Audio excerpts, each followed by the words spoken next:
Cancer سے نجات کا بہت آسان روحانی علاج ہے. پابندی کے ساتھ، اعتقاد کے ساتھ آپ اس روحانی علاج پر عمل کریں، انشاءاللہ الکریم کینسر جیسے موذی مرض سے شفا حاصل ہوگی. جی ہاں، آپ نے سورہ مریم ایک مرتبہ اور اول آخر 11 مرتبہ درود ابراہیم پڑھنا ہے. جی ہاں، جو نماز کے اندر درود پڑھا جاتا ہے وہ والا درود آپ نے پہلے 11 دفعہ پڑھنا ہے، پھر اس کے بعد سورہ مریم ایک دفعہ پڑھیں گے، پھر اس کے بعد 11 دفعہ درود ابراہیم پڑھیں گے اور پڑھ کر پانی پر دم کر لیں گے. جی ہاں، پانی پر دم کر کے آپ اسی پانی کو پیتے رہیں گے اور یہ عمل آپ نے 40 دن تک کرنا ہے. جی ہاں، پانی کم ہو تو پانی اس میں ملا لیجئے اور اسی پانی کو آپ 40 دن تک بلا ناغہ آپ اس کو پیتے رہیں. انشاءاللہ الکریم کینسر جیسے مرض سے نجات حاصل ہوگی انشاءاللہ عز و جل. اچھا، بالفعل اگر جیسے ناغہ ہو جاتا ہے کسی دن، پہلے تو کوشش کریں 40 دن کریں، ناغہ نہ کریں، اور اگر بالفرض ناغہ ہو گیا تو پھر دوبارہ یہ پڑھ کر اس کو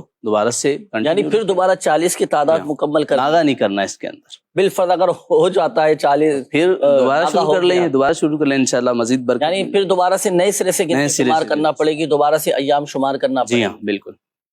اچھا، اس میں میں چاہوں گا کہ یہ بھی رہنمائی فرمایا، بعض اوقات مریض کی تو کیفیت ایسی ہوتی ہے کہ وہی کینسر کا مریض ہے، اب وہ تو بیچارہ بیڈ پر ہے، جی ہے نا، ہمت نہیں ہے پڑھنے کی، کیفیت ایسی نہیں ہے کہ وہ تلاوت کر سکے، تو اب مریض تو خود نہیں پڑھ سکے گا یہ مکمل صورت، تو پھر ایسی صورت میں کیا کیا جائے؟